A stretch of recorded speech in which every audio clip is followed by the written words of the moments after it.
And I tell you this morning that here we have really, in so many words, we have the Apostle Paul's perspective on Peter's paradox. That there is glory that comes through suffering. But the Apostle Paul gives to us a different shade, a different nuance to this lesson on suffering. And I want to look at 2 Corinthians chapter 4, verses 16 through 18 to encourage someone on this morning from these words that this suffering is but a momentary thing, that this hardship is but a light thing. And when you don't know what to do or what in the world is going on, when you cannot see how this is going to work its way out, that you would turn your eyes upon the one who is able to remedy the difficulties and the hardships of life. And Paul writes, and so that we might be encouraged, and he says, and he gives to us the facts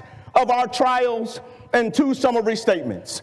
I want to give you two facts of your trials, of our trials, in two summary statements.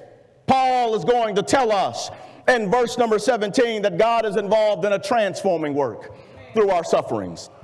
But not only is God involved in a transforming work as it pertains to our sufferings, but God is also involved in a transcending work as it pertains to our sufferings. We will see the transforming work in verse 16, and we will see the transcending work in verses 17 and 18. What this text teaches us, if we could just put this text in a box and wrap it and put a bow on top of it and drop it off on your front porch like Amazon Prime, what this text would teach us is that we should not allow the hardships to hinder spiritual progress, because trouble don't last always.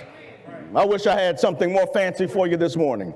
I wish I had something more with more exegetical ingenuity and intellectualism, but the reality is that you must remember, friends, that trouble does not last always. That the difficulty, your circumstances will not last always. That the reality is there's an expiration date on the thing that is bringing you down. That there is a time stamp on it where it will expire, it will terminate one faithful day. And you must remember that the hardship should not hinder you from making spiritual progress, for I know that God will bring this, even this, to an end.